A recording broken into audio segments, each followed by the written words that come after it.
Call the meeting of the Calvert County Board of Police Accountability Board to order. It is now 6:30 on August 28th, 2024. We have a quorum, and just to let you know, this meeting is being recorded. You have the agenda in front of you. If you have any changes, we can discuss it. If not, I'll entertain a motion to approve the agenda. Motion to approve. Motion to approve. Is there a second? Motion to approve and second for approval of the agenda. Any discussion? All in favor say aye. Aye. Anyone opposed? Motion passed. The update from the chair.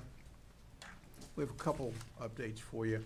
We have staff update. I think you all may know that we've had some changes in staff since the last meeting. Lanita Thomas, who had joined us early in the year, is no longer with us. She left in July, I think it was. And last Friday, I guess, was Liz's last day. So we have a new staff support. We have Ellen Simpson. Where's Ellen? Ellen's here. So Ellen's replacing Lanita, okay? And Joelle. Hello. And so welcome aboard. We won't keep you too busy, I hope. Because this is not your full-time job, right? So that's an update on the staff, any changes in staff. You should have received a copy of the Police Executive Research Forum report. Did you all get a copy? It's like 77 pages. Some good recommendations you see in there, but a lot of the things they have, we're already doing. So kudos for Calvert County and how they implemented the PAB-ACC process. But if you want anything out of that report discussed at a future meeting, just let me know. We can put it on the agenda. It's been a couple of years for us, and the Open Meetings Act training is always out there as online, that you can take it. And I would suggest that we do take that. It doesn't take that long to take that training, but it relates to how the board interacts in terms of decisions outside of meetings, because this is a meeting that is conducted in public, but it's not a public meeting.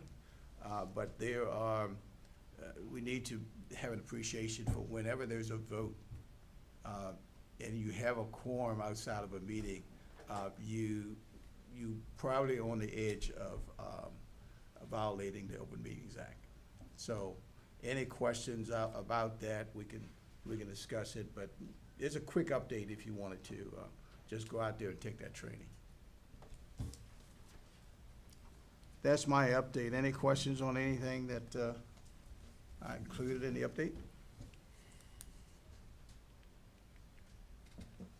If not, let's go ahead with the PAB complaint numbers. And so far this year, as you look at the complaint numbers, since January, there's been 24 complaints as of August 23, and it's lower than this time last year. So we continue to see a decrease in the number of complaints. Cases reviewed by the Administrative Charging Committee have 12 reviewed. Complaints not eligible for ACC review, we had 6 that were not eligible, and there are several reasons why it may or may not be eligible. One of the reasons is the fact that if it occurred before July 1st of 2022, which is when we went into effect. So if something happened before that, we have no jurisdiction in terms of considering that case. Another example would be a non-police case. The PAB is put in place to address misconduct of police officers with respect to the public. So that is the area in which we focus. And so if you look at cases resulting in administrative charges, you see there's one. So that means of the 12 cases that we reviewed, there was one in which there was an administrative charge. In cases pending review, we have 6 cases that we're waiting for the investigation to complete so that it can be reviewed and acted on by the Administrative Charging Committee. And ACC charge in agreement with the Sheriff's Office, the findings, that's one. So we came to the same conclusion, looking at the same data that the Sheriff's Office came with for that case. So if you turn the next page, it's a different view of the same data. So the complaints we have for the Sheriff's Office, of the 24, 22 for the Sheriff's Office, 1 was State Police, 1 was Detention Center. And the Detention Center is not within our area of responsibility, so that's one case that would not have been considered by the ACC. Cases, administrative charge, as I mentioned before, 1, 6 pending cases, 12 cases reviewed by us, and 6 cases ineligible. Just another look at the same data we just went through. Any questions on that, the data? Doesn't the detention center fall under the police department, though? Yeah, but they do not have, the PAB and ACC is for police officers, not, or law enforcement. Under the detention center, we have correctional officers, and correctional officers have their own Bill of Rights that's still in existence. Okay. The police Bill of Rights was discontinued as of July 1st of 2022. Okay. Okay.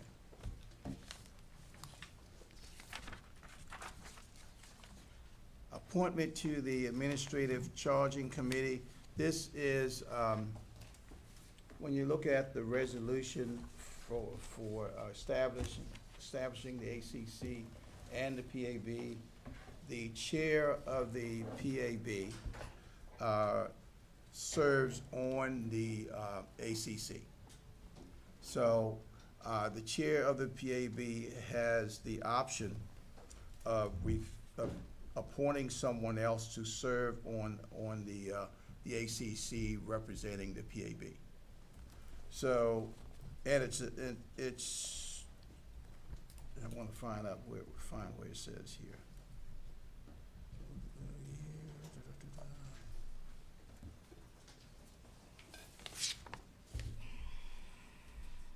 The PAB chair can appoint a designee to replace. So I can appoint someone to replace me on the ACC. I will still serve as chair here, but and what I've done is I've appointed Susan Justice, the vice president of the PAB, to serve on the ACC. That position, you cannot serve as a member until you've had the 5 days of training that's required. So that training is scheduled right now, I think, late October. Susan will be going to that training in late October, and then your first meeting will be in November. And so I'll come off of that board, committee, and you would still be on this one, and in addition, you'll serve on the other one. Okay, let's see the next thing. I wanted to review the duties and responsibilities of the PAB and the ACC. It has not changed since we've been effective. And this is the same way we communicate to the public when we do our communication session to any organization that wants to hear more about the Police Accountability Board or the Administrative Charging Committee. So complaints coming in, the complaints will come into the PAB for a complaint against a police officer for misconduct. The PAB staff person handles those complaints, and they have 72 hours to get the complaint to the law enforcement agency. In this case, in our case, 99% of the time, we're talking about getting it over to the sheriff's office. The PAB is also responsible for appointing 2 members to the ACC and 1 member on the trial board. That will come up on July 1st. We have to appoint replacement members or reappoint members effective July 1st of next year. And at least quarterly, the PAB conducts review on the outcomes of disciplinary matters and meets with the head of the LEAs to recommend improvements to policing. And that's what, you don't have it on this agenda, but on all the prior agendas, you've seen the item for recommendations. And those recommendations come about because of ACC in reviewing cases, and let's say they review a case and there's not a policy in place to cover something that a citizen is complaining about, and a policy would be needed. So that would come to this board through my representation on the PAB. In the future, it will be Susan bringing those recommendations to us, and that's where we consider those recommendations and give those recommendations to the sheriff's office. And that's done at least quarterly. And at the end of the year, we have the annual report that we need to put in place. We have to have that completed, and I think we have an agenda item. Yeah, we'll talk about the end of the year report a little bit, because I want I would like some volunteers from the PAB to work on that with staff. Okay, for the ACC. I have a, okay, so Right. we, I guess all of us attended a training for what our role in the PAB is supposed to be, and I think we got these summary reports. Right, we got the reports. And in that training, it came up that we should be receiving more information, which is where the request for that came from. And the way I understand it is we should be getting the information and pooling our minds to come up with recommendations. That was the way the instructor explained it. I was not in that training. I was in the ACC. I didn't take that one. But here's the thing. The cases are reviewed by the ACC. They review the cases in detail. They discuss if there's an opportunity for a charge, to charge an officer. And if that is the case, they are doing that based on either total conduct that's covered in a policy, so there would be no reason for a recommendation, or for something that could be missing, or something that, for instance, related to a camera. Those kinds of things come out of these recommendations that we Right. make to the sheriff's office. Now, when the instructor, I think it was Wayne Silver, said that the PAB should discuss those, I'm not sure what he's talking about, because we can't talk about these cases in detail in public, because you'll see what you get. Well, he explained that after the ACC concludes it's not confidential anymore. The burden of that is not. This is not. Right. But all that other stuff But is. I think there's other things that, when you look at one incident and have recommendations, based on when you have all of the information together, there might be other recommendations that come out of that. Like, are all of the complaints happening in a certain area, to a certain ethnicity, to the same officer? So that would be, you would get that as a result of the analysis by the ACC. I understand that, but that was not the way that he described what our role is as a group. So he's saying that you would publicly discuss cases that were discussed in private, in closed session by the ACC. Correct. If that is the case, then I would have to disagree with him.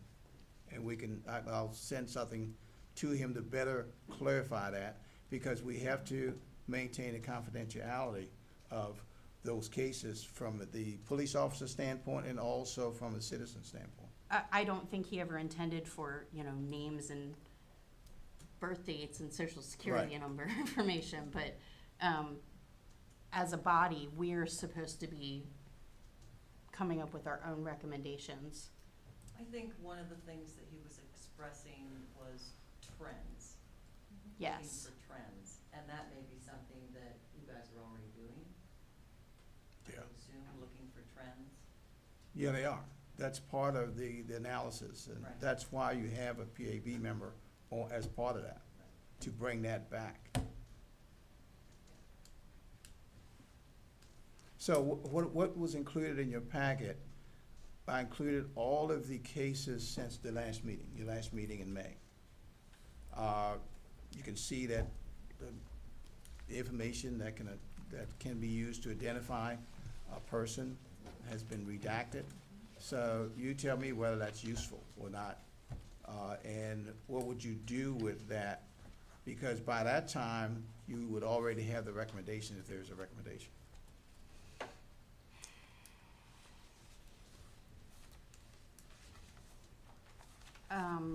I suggest that maybe we talk with Charles and St. Mary's, who have been sharing this information at their meetings, and maybe see how they're handling it to have a better understanding of if we as a group need more information to do our jobs. You're saying they're sharing more than the recommendation, the redacted recommendation? I believe that they're sharing the information with the board, but they're not sharing it at their open meetings. That would be my assumption. I'm not, and I'll have to defer to John about that as Like to a whether closed you can do meeting? that in a closed meeting as a PAB, since you've already done it with the ACC in a closed meeting.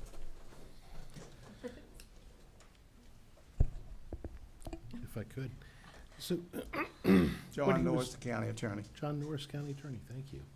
What I believe Mr. Silver was referring to is 3-102A4, where it says the Police Accountability Board is to, on a quarterly basis, review the outcomes of disciplinary matters considered by charging committees.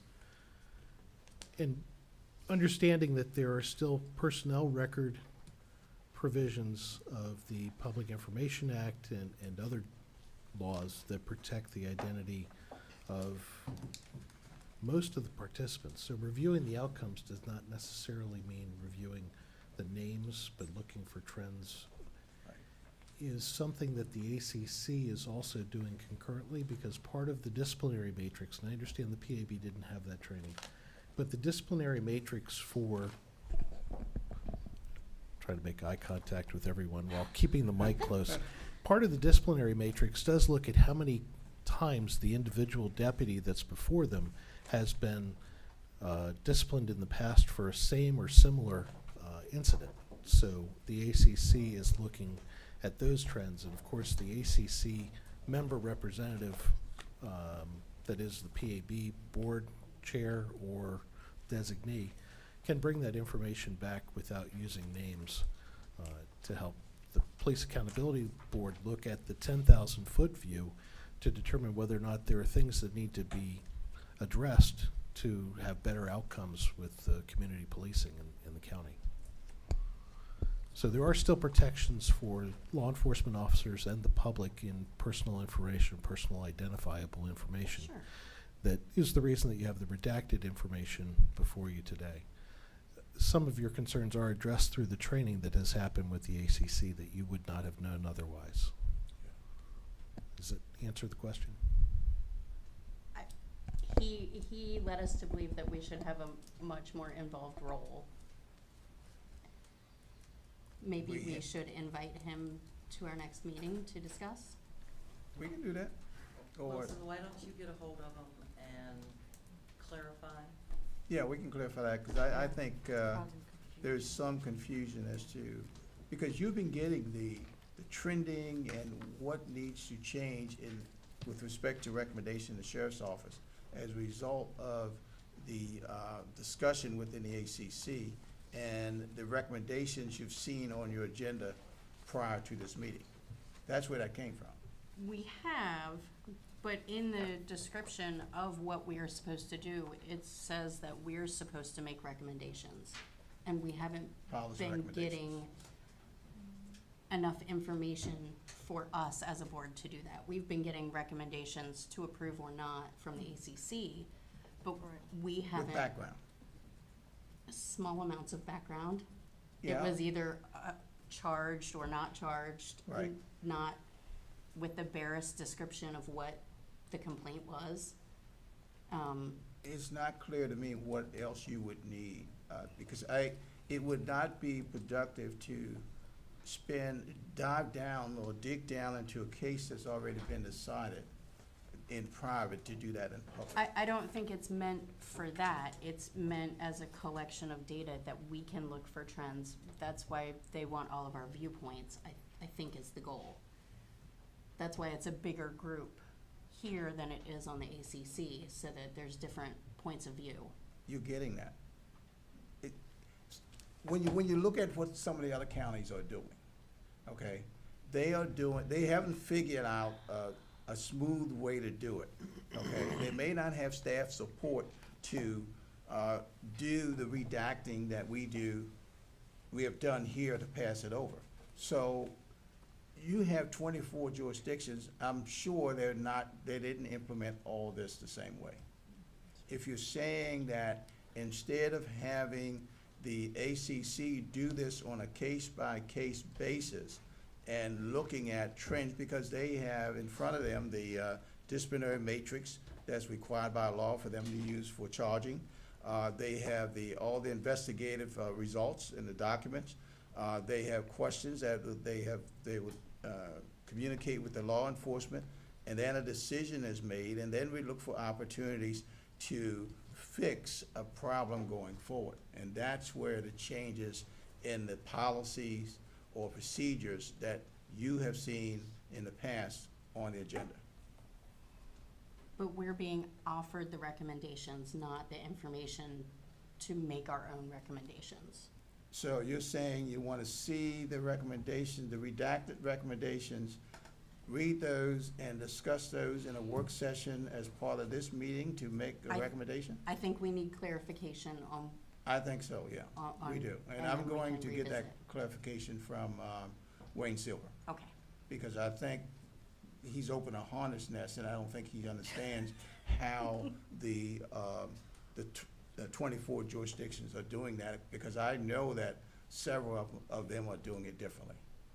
Some of them may not even be doing it at all in terms of recommendations. They've not had the number of cases that we have. If you look at some of the other counties, even in Southern Maryland, they may not have had the cases that we've had.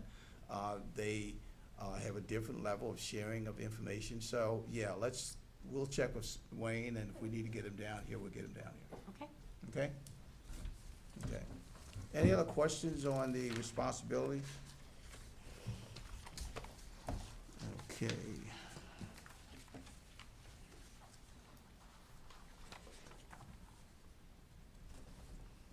You have the meeting schedule for next year. Just to note that the meeting schedule for, which would have been November, is December because of Thanksgiving falling on that week, and I'm sure that you would not want to be here on a Wednesday before Thanksgiving. Okay. Any questions on the schedule? No. The end of year report. You have by December 31st of each year, we're required to have an end of year report presented to the Board of County Commissioners, submitted to the Board of County Commissioners. And in the past, I've worked with staff, and you've seen the report. I want anyone who wants to volunteer to work with staff on this report, you can do that. you should do it in this meeting because you only have one meeting before the reports. It may require you to meet with staff a couple times. So you've seen the content of what we have in those reports, so if we want to add anything else, you can. But that's, I'll volunteer it was. okay, Yes, sir. I'd be interested as well. all right, I'll volunteer as well. okay. How Three? many do you want? Yeah, I mean. Three, I How think many? three, Oh, okay. three should be good. Three Well, should if be you want good. four, I'll put four. Okay. Okay, so we have three on, that volunteered for that. Okay, good. So that means you'll be getting with Joelle.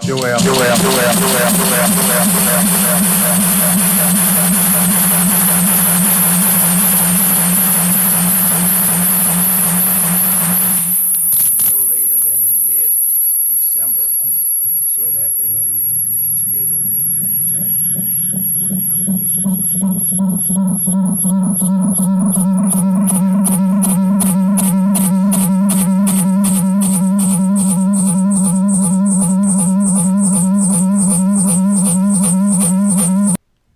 For the updates, anything else on the new business? Okay. For old business, I'm going to ask the sheriff representatives to come up.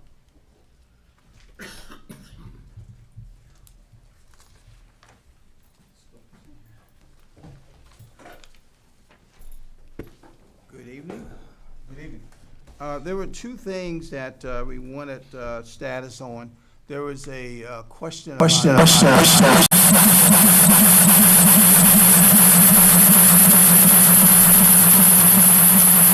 Three, right? Yeah. Served with the sheriff's office and the county attorney to come up with the MOU. It has been working smoothly. We've referred to it several times when there have been questions, and it's withheld, and we didn't have to go back and make any changes to it. So I'm not aware of any changes. We also discussed this in the ACC, and they're not aware of any need for any changes. No, sir, I agree, and I look at that a little bit as a living document, because we're still kind of new, you know, even though we've been at this a couple of years now. Any suggestions for that thing as we go along, we're open to all of them. But at this point, no, I think like you said, we've actually referred to it a few times, and it's worked Yeah. out, so. Okay. The Commission on Accreditation of Law Enforcement Agency, CALEA certification.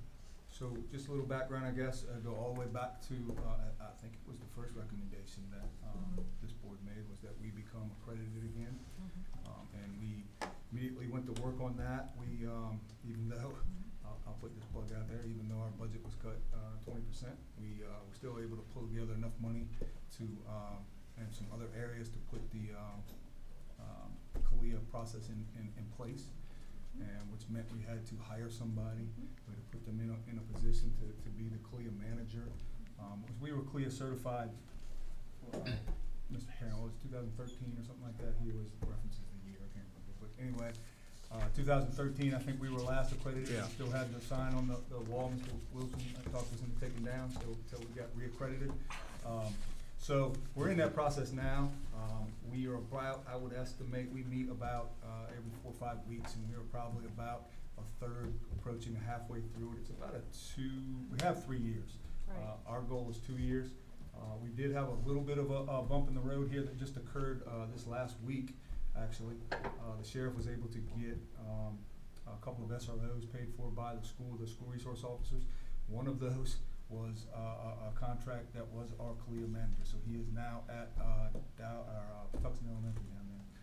But we have already replaced him, so we just need to get him up to speed and get that thing rolling again. Okay. And we are actually participating in, which is even better, I think, we're actually participating in other departments' accreditation processes, like we're going to their assessments and doing those things with them. And it's a big consortium of policymakers that are in a group that are able to share policies. We're already doing that. So, and just so you know, a lot of the manual, the patrol manual, and a couple other things actually, have already changed, you know, as a result of Kalia, and mostly just tightening stuff up and things like that. But at any rate, Okay. that's where that's at. We're still on track.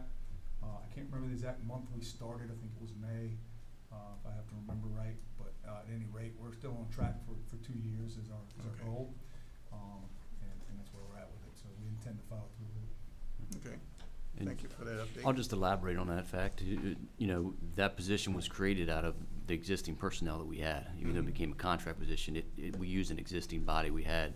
So moving forward, we would appreciate your support and maybe trying to get some funding for that position down the road. And we need to swap that out at some point and maybe make that a civilian position. It doesn't need to be a sworn officer. It would be nice to be a civilian, somebody that hasn't maybe a background but some outside influence as well. Okay. We didn't have any recommendations this time. I think we only had one case that, since the first of the year, and Yes, sir. we were pretty much in sync on that case, so we didn't have any recommendations. I think we've caught up on all Yes, sir. the recommendations that we've made. I think there's 3 or 4 in the system now coming. Yeah. Okay. So you have your second quarter report? The sheriff typically, and by the way, the sheriff apologized for not being here. He's in New Orleans. There's we have a deputy that's getting a national award, the American Legion Deputy of the Year award. I can't remember the exact title of it. But it's he's down there, so the sheriff's with him. That's why he's not going to be there. He planned on being here. He typically likes to get these to you guys. We put them out every quarter. Just kind of some information. He goes over them. He prides himself on these things, and I like them as well. I'm not going to go over them page by page, like you said. I think you were sending them electronically as well. The big thing that occurred, just a couple of highlights, is the deputy that we had get shot. We had that trial that went through, and that was pretty good. We're still waiting on sentencing for that. So that occurred. We had the Special Olympics. You can go through this and read this, but there's a couple things that weren't in there that I wanted to, I guess, highlight. I was just thinking about today as I was putting this together. We had a really good meeting with the NAACP. That was Major and I, and the sheriff, and someone else was there as well. But that was a really good meeting. We plan on doing those regularly, so that was good. Some good things came out of that. I'll say some highlights that I really liked in there was we did some agency-wide emergency vehicle operations training up at FLETC at their road course. Something we hadn't done in a little while, so we got all agency personnel up there driving at high speeds. It was just a good refresher training that we want to keep doing in the future. We joined Ms. Lister's consortium for, what's the title of that? The Program Advisory Committee. Program Advisory Committee for the criminal justice students. We sitting on that now, and we just had a meeting yesterday. And my mind is going yesterday. Either way, we're Is that sitting across there. We're making recommendations for the criminal justice classes, which is Okay. good. And there's a variety of people in there. And then we also completed the first year of our mental health screening. Now, we are supposed to do that by, we started it anyway, but then the law came about that said we should do some sort of screening every other year or something like that. We do every year. We look to incorporate the civilians and the rest of the department here in the next year or two. And it was a pretty smooth process. Once again, it was a unbudgeted, unfunded item that we had to come up with, which we did. And it was really good program, I guess. Now, the criminal justice class, that's across the 4 high schools or just one, or the 4? It's There's all, All four. 4 courses at all 4 high schools. Okay, good. Thank you.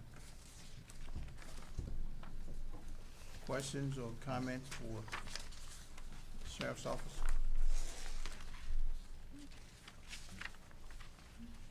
gotta sit up closer to that.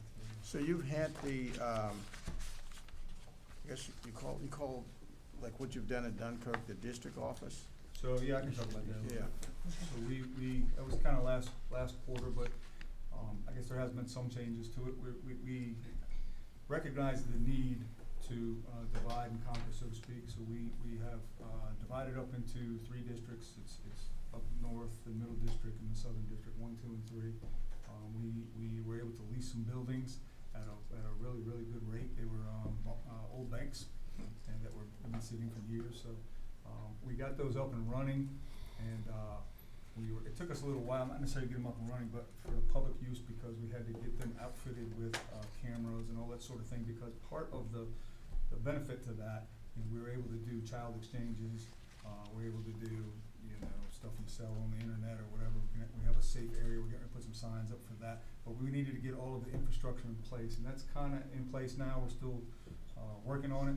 We don't have enough of officers, we're never gonna have enough officers, I don't think, but it definitely is way more efficient, because I don't know if you realize this, but not that long ago, 2 years ago, the deputies that were in Dunkirk, for example, if they needed gas in their car, they had to come to Prince Yeah. Frederick and get gas and drive back. And I don't know if you've done that lately, but that's a 20-minute ride at a certain time, and maybe even longer, 30-minute ride and a 30-minute back. So that's an hour that we don't have a deputy in that area. So as part of the redistricting, we've also divided up equipment and things like that, but also given everybody gas cards and gone that route, so they can get gas and stay in those districts, and they don't have to any longer come to Prince Frederick to get things done. Eventually, they would operate not independently, but independently as far as being able to operate and not have to come to Prince Frederick for things. Because currently there are still some things they have to do, like pick up warrants or pick up things at the office. Eventually those things though they're all becoming electronic. Everything's done on the fly now, and it is just way more efficient this way. And we're finding it's pretty good. We're getting a lot of I see a lot of chatter about we have a lot more people working now, but we don't. It's the same amount. They're just divided up and staying in their area, not leaving their area as much. So That's what I've seen when you go through Dunkirk. It looks like Yes, sir. you have more. And that's what, a lot of that was that whole, the northern end of the county there where people come in. Because the other thing that we also are able to do is we're able to put cars up there and deputies up there, and they're up in those areas and they stay. So it's a deterrent as well. Yeah, you can see the improvement. I can, the presence of the cars Yes, sir. as you go through there. Yes, sir. Looks like it should have been there the whole time. Yes, sir. Good location. Yes. 15, 20 years ago, the traffic was a little different. Yeah. The whole thing was a little different. Any questions or comments for the sheriff's office? How the deputies reacting to the It's, new plan? so the other thing it's done is it's divided them up, so there's a little bit of a culture thing that occurs, because we no longer are all at the one place and seeing each other, so there's a little bit of that they're learning and going through. They're separated out, but what they're starting to do is become teams in those areas, so to speak, so that's happening. But from a management standpoint, we have to make sure, and I do this pretty regularly, and I think maybe does too, is get down there and actually see those faces and but this is a backup too. The other thing that's occurred is we were able to put a lieutenant in each of those districts. So now when there's an issue in, if one of you were to call me and say there's a neighborhood issue in whatever area, Dunkirk, I can call that lieutenant, and he's responsible for that now. He's gotta come back to me and say, I took care of this by X, Y, and Z. Where before, we would put it out, and it would just kind of be the supervisors or whoever, we'd have to kind of it just wasn't as organized. So are those facilities referred to as district stations? We do refer to them as district stations. And so it's now four? There's three of them. Three district stations. Yes, sir. Okay. It's not counting the beaches, it's not a district. Okay. The beaches have their own contingent. And District 1 would be, Dunkirk. okay. It's opposite of the voting districts, because the Okay. voting districts are backwards and we did it correctly. So it's 1, 2, 3. North to south. How often is somebody at those different stations? Is it like 24 hours? It's or- not quite 24 Okay. yet, but just built down a little deeper, I guess. The other thing that we do is we have some deputies that get put on light duty for whatever reasons, right? And they can answer phones still. And what we've done with them is, instead of just having them off or having them file some paper somewhere, we've put them in those districts, and so they've stayed there. So we've pretty much been able to keep those open during the day. Now at night, they're pretty much staffed too, because that lieutenant and that first sergeant, those supervisors are in and out of there, so. But if a citizen shows up there and no one's physically at the office, there's a button that dials, if no one's inside to answer the phone, it rings to our main office, and they'll send the northern deputy there to meet the. It was part of that infrastructure, so they ring that Yeah. button, the camera goes inside, Okay. it rings So 4 times. don't be or 6 deterred times if no one's inside, there. And then it goes to the office. And then we'll say, hey, wait by, he's on a call or whatever it is, he'll be there in a couple of minutes if you wanna stand by. But eventually, yeah, 24/7, that's the goal, and, we'll get them things up and running and get some civilian staff in there, and, be way more, way more efficient. That's the goal. Any other comments? Thank you very much. Thank you very much.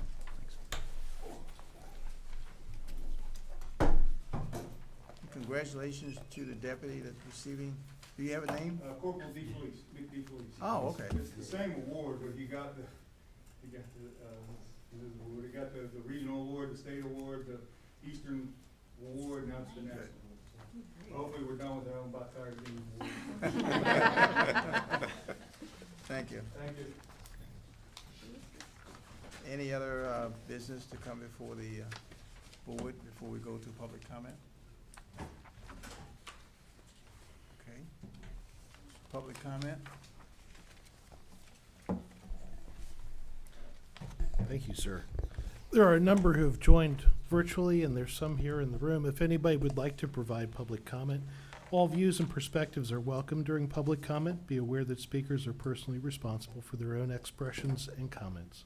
It's recommended that speakers refrain from commenting on unsettled claims or complaints and refrain from using names where possible. The Police Accountability Board will accommodate public comment in person or by telephone. Speakers, whether in person or participating virtually, will be limited to 2 minutes for individuals or 5 minutes if the designated representative of an organization. Also want to remind folks that the Board of County Commissioners in 1989 adopted an ordinance intending to maintain the order and decorum of the governmental process.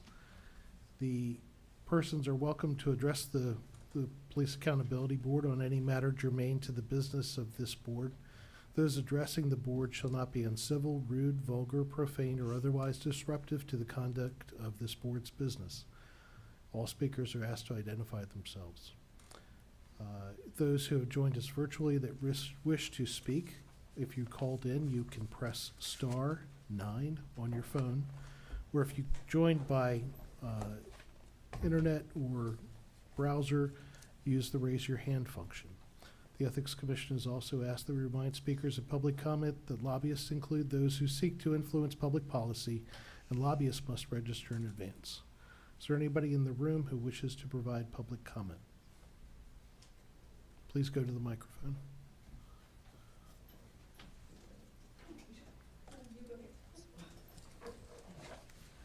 Good evening, everyone. My name is Naquita Gross, Prince Frederick.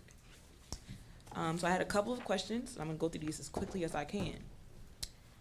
One of the responsibilities of the PAB is to release an annual report. On the site, there is one for 2022, but not one for 2023. Also, there are meetings held, as one of your members pointed out earlier this evening, and we do not discuss the names or specific cases that are coming up. However, when the public is outcrying, there should be a space for them to come in and speak on those matters. Is it possible to make that something more palpable for the PAB in the future? And by PAB, Police Accountability Board, I'm going quick. Also, in a previous meeting, a PAB member had spoke about interacting with police officers outside of these meetings and trying to reassure them about the responsibilities and duties of the PAB. Is there a similar effort being made to reassure community members about the PAB and what it can do for them and their needs? If the detention center is not covered under your jurisdiction, where does a complaint against a correctional officer go? And then what is the procedure if an officer does something to someone or someone has a complaint about an officer that takes place within the detention center? And then when it comes to the power of the Police Accountability Board, if the ACC determines things and sends you a vague response, how is it that you have members who are uncomfortable about your ability to make decisions, yet we as the public are supposed to accept your decisions at their word? And we too only receive numbers and no information about what cases you're actually reviewing. And then I had a couple of recommendations. One, I think that there should be a form for reporting a complaint for the Police Accountability Board given to everyone who has an interaction with a police officer, whether it's a traffic stop, bumping into someone at the grocery store, whatever it may be, so that people are empowered to use this resource. Because I think there should be more than 12 complaints. Also, for the Sheriff's Department, there are stats that are released, but the Law Enforcement Department does not release stats on persons who die within their custody. Can that stat be added? Thank you. Thank you. Thank you. Anyone else in the room?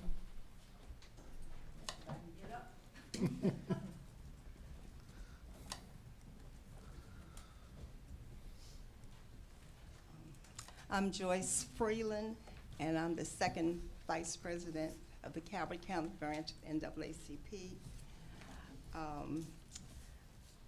I didn't know that I was going to be here 45 minutes ago, but anyway, I'm here, so I just want to bring to your attention some of the concerns we have received. And this concerns if someone dies while they're incarcerated, when does the community find out about this? The family's notified, and then after that, when does the community know? So that's not for this board, right? That's not for this board. I'm Okay. in the wrong place. Okay. Okay, all right.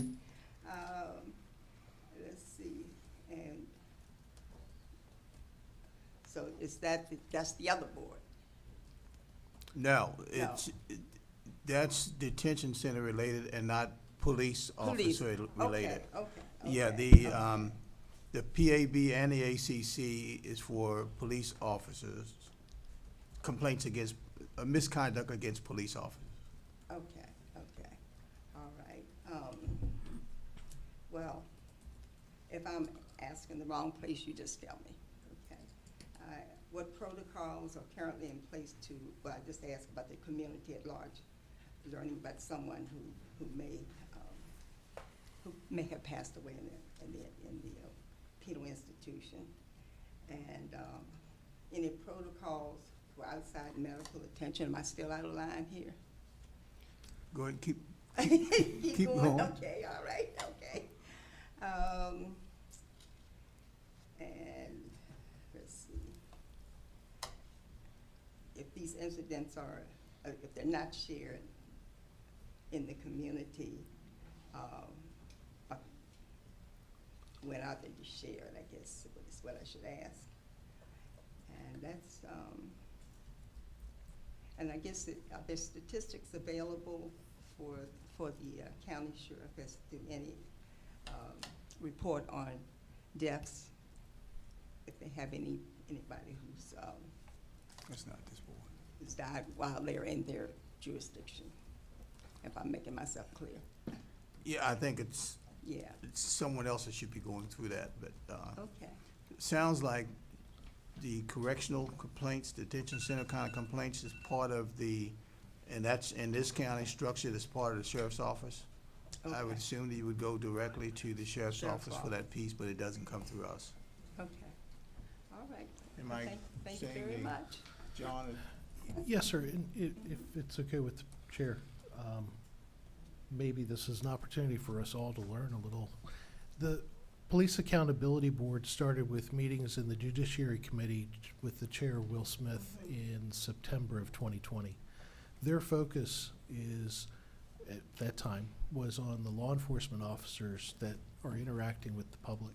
Okay, They adopted the legislation later in 2021 that created the police accountability boards throughout the state. The correctional officers still have what's called a Correctional Officer Bill of Rights. They are disciplined through their internal structure, which is overseen by the sheriff, but it's not part of the Police Accountability Board or Administrative Charging Committee legislation that was adopted. okay. Well, maybe they need a separate board for them then. And I'm just saying.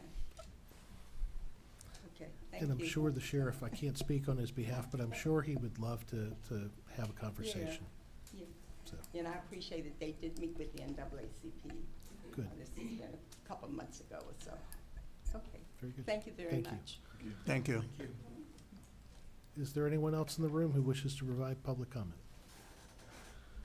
If you would please identify yourself and whether speaking as an individual or the designated representative of a group. Hi, my name is Emily. I'm just here on behalf of myself. I actually didn't plan on speaking, but I wanted to say that I come to most meetings, either virtually or in person, and almost every single meeting, the police bring up something about money. To me, that's very concerning. This is a police accountability board. This is not a Board of County Commissioners meeting. So I don't understand the influence that the Police Accountability Board would have on finances and police budget. That's strange to me. So that's my comment. Thank you. Anyone else in the room? Okay, I'm looking online, and no one has raised their hand on page 1. Okay, Mr. Ed Baylor has raised his hand.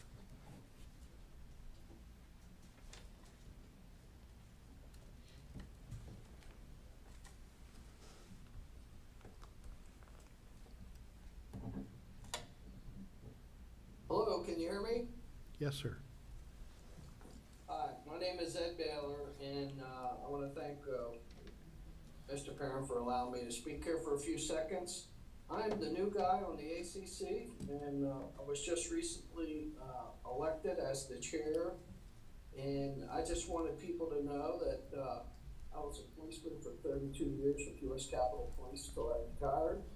I lived in Calvert County for 35 years, and I wanted everybody to know, including the PAB, that the ACC is a great deliberating body. They're very fair, and they're very thorough in the decisions in the short time I was there. And I want everybody to know that the ACC gets great cooperation with the sheriff's office for our deliberations. And finally, I'd like to commend the sheriff's office on their CALIA certification that they're working on, because that will clear up a lot of problems that the perception that people may have about the sheriff's office, because it is a national concern, and I'm happy that they're doing that. And other than that, I want to thank you, and hopefully I'll get to come to the next meeting. I'm at the National Fire Academy now in Emmitsburg for another meeting. Thank you for allowing me to introduce myself. Next speaker, last 4 digits of the phone number are 3176. You may press *6 to unmute yourself. Hello? Yes, if you would. Hi, can you hear me? My name is Leslie Sokolov, and I've lived here since 2019. And the short time that I've lived here, I have, lots of concerns about what's happening in the department. I'd like to start first by saying that I feel that your meetings are not posted everywhere, so a lot of people do not know about this. The sheriff's department constantly posts stuff on Facebook. I think it would be nice for them to also post these meetings. I don't know why that's not a thing. I feel that it should be, number one. Number two, also I'd like to bring up that personally I've been, my rights have been violated by being censored on Facebook, my opinions, anything that I say that they don't, the department doesn't like, they go and they censor me and people can't see my meetings. I'd like for them to respect my constitutional rights, because as a government entity, you do not have the right to take something away from me that I'm entitled to. This is not a private organization. This is a public forum, okay? That's number two. Number three, I was threatened by a government employee's sister online. I took the right steps, complained to the head sheriff by email. He's never followed up. I sent him a copy of the woman who's related to this man who works in the government, Calvert government, who's paid by our tax dollars. Never did the head sheriff say, look, I mentioned in my email, I said, look, I don't feel safe. I feel she's threatening and I feel like she's harassing me. And not once did he pick up the phone or did he email me or did he say, you know what, I'll take care of it, okay? Number 4, they have a so-called policy on what you can and you can't say on Facebook, on their page. Well, get this, they allow, that's not 2 minutes, they allow racist comments nonstop. Number 3, as far as death in custody goes. Thank you, ma'am. I would say, you know what? This is, go to the Your time up. Department of Justice. That's where people need to think. Thank you. Thank you very much for your input. I appreciate it. If you have any complaints that is with respect to conduct of a police officer, you're welcome to file that complaint, and it'll go through the Police Accountability Board website, and also will be tracked. Thank you very much. That is the last speaker. Last speaker? Okay. Just want to follow up with a couple things. One, to thank Scott Deacon for leading the administrative charging committee for 2 years, the first 2 years. And they're limited in serving, in terms of serving as president. You can only serve for 2 years, but he's still on the committee. And I appreciate all the support and the work you've done to represent the citizens in this county. Thank you. Appreciate it. Honor and a pleasure. Thank you. I also like to express appreciation to Liz. Liz was there from day one when we started this. It was new to all of us, and Calvert County has become a support group for the state as far as other jurisdictions. They do come to us with questions and support in terms of clarification of how we're doing it. But I want to just express my appreciation for what you have done, and also Lenita. Lenita came on a little bit later, but you've been here through the bumps and the bruises and everything else, and all the best in your next job. Thank you. Thank you. Thank you all. And there was one comment made in terms of the interaction with the community. We do have the opportunity it's always on the table for us to go out to any organization that would like to have the presentation on the ACC and the PAB. We do have a presentation that we have given to 3 entities since I've been here, and that's available. If you would like it, you can contact the staff who will schedule it and come out and talk to anyone about those 2 committees, what we've done, and it's anything that relate to the Police Accountability Board or the Administrative Charging Committee. And let's see, the other things we can follow up on, any questions. So anything else to come before the board? Okay, I'll entertain a motion to adjourn. Motion to adjourn. Second, move to second. Stand adjourned. Thank you very much. See you. I think it's before Thanksgiving, after Thanksgiving. 27. 27. The 3rd.